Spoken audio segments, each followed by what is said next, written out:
Everybody, today I wanted to talk really briefly about methane. Methane, as we discussed in this module, is a very powerful greenhouse gas.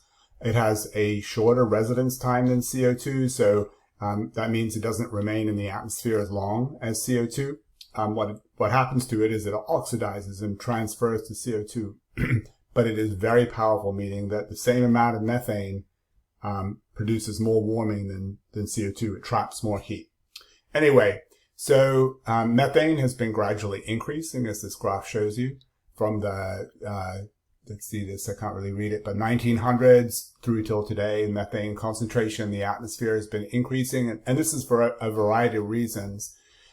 Methane is derived from burning of fossil fuels and leakage from gas wells, which is a current topic of a lot of interest to people. Agriculture, cows, rice paddies and things like that. Soils, when soils are broken down by bacteria, they release methane. Burning of biomass in forests and things like that will produce methane.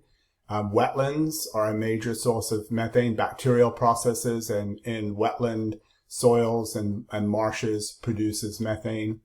And then the big unknown, as we discussed a few weeks ago, is things like permafrost, which is very a potentially large source of methane, but it's not really known exactly how much comes from permafrost. It's a very hard thing to measure. So just really quickly, these numbers here are very different for permafrost. We won't go into what these numbers mean, but it's just it means that there's a great amount of uncertainty.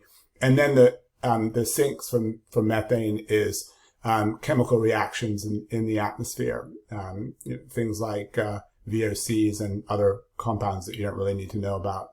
And then the sink into soils as well. All right, so it's a complex budget. It has been increasing over time.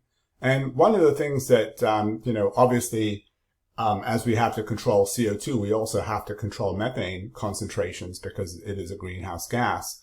And one of the things that people are most concerned about are leakages from gas wells. And this image here is a satellite image, which is a newly launched satellite that is specifically designed to detect methane leakages. And this is a leaking gas storage facility in Azerbaijan. And you can see detected on the satellite here is a major outflow of methane into the atmosphere. So it's something we need to get under control. The big unknown, as I said earlier, was this permafrost unknown, because if we start losing a lot of permafrost, we will be releasing a lot of methane. Very powerful greenhouse gas, warming the atmosphere, losing more permafrost. So there's a potential positive feedback cycle in there. And that's it for today.